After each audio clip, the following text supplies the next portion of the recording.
Welcome back. All right, news of the day video. For all you fine people on the internet, it is Monday. It is November the 3rd. We'll go ahead. We'll start at the top of the board with P.L. Dubois. Spencer Carberry saying that he could be out for an extended period of time. He may even require surgery. So Dubois has already missed some time this year, and Washington already seeing themselves below the playoff line.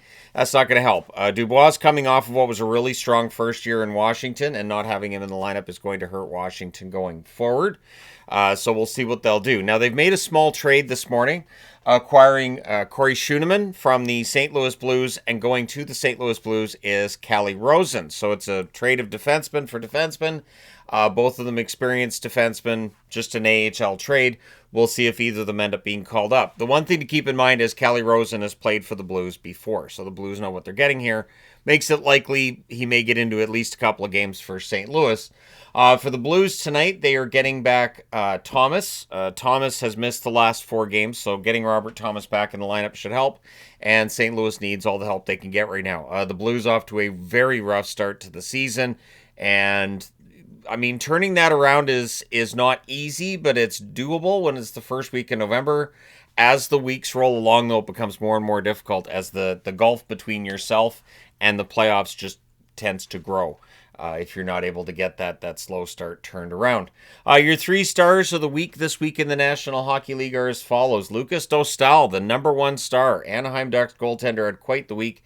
Goes 3-0 with a .948 save percentage. The Ducks are good, and as I've been saying recently, I do like that we're not seeing really bad teams in the National Hockey League this year. The Ducks are better, the Hawks are better, clearly San Jose's better as well. I think it just makes for a more entertaining league. Or according to the doomsayers, everything's just awful now and everybody's mediocre, and I don't want to watch that. Okay. Your second star of the week is Batherson of the Ottawa Senators. 4 games played, 3 goals, 5 assists, 8 points. And the third star is Kurashev, who played 4 games for San Jose, 4 goals, 3 assists, 7 points. Kurashev, a big part of the reason that San Jose had not a bad week. I will say they're still not getting points at the rate that I think they'd like to, but they're not playing badly. And Kurashev's had a nice turnaround for them recently. So those are your 3 stars of the week. Willie Nylander is set to return tonight for the Toronto Maple Leafs. They could definitely use his help. The Leafs finding themselves below the playoff line, not the expectation when the season started. But as I've been saying too, though, that playoff line in the East is just so absolutely ridiculous. Really, really hard to rank teams right now. But getting Nylander back should help the rankings for the Toronto Maple Leafs going forward. Vinny Trocheck, who has missed quite some time now for the Rangers, he is at practice today in a non-contact jersey, so that's the next step in his recovery. The Rangers have had tremendous struggles at home. They've been quite good on the road. Maybe getting Trocheck back would help them at home as well. Either way, they have a home game upcoming, and I think it's a bit of a home stand upcoming, to be honest. So yeah, we'll see if Trocheck can get back during that, or if it's going to be after that, or when. But they definitely need Vinny Trocheck back in the lineup. Keandre Miller, former New York Ranger, of course, he's considered close to returning to the lineup. However, he will not play against the New York Rangers tomorrow. So for Keandre Miller, the wait is going to be a little bit longer than that. Miller's been good since arriving in Carolina. It's obviously a small sample size, but I think he's playing well for the Carolina Hurricanes, and I'm sure he's sad that he's going to miss that game against the Rangers tomorrow. I'm sure he was looking forward to that. Zucker and Kulich are both listed as doubtful to play tomorrow against Utah. For Zucker, it's an illness, and for Kulich, it's an undisclosed injury.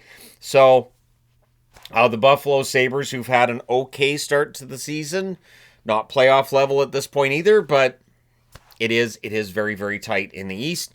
Having Zucker and Kulich out is definitely not going to help. Jason Zucker especially seems to be really enjoying himself in Buffalo.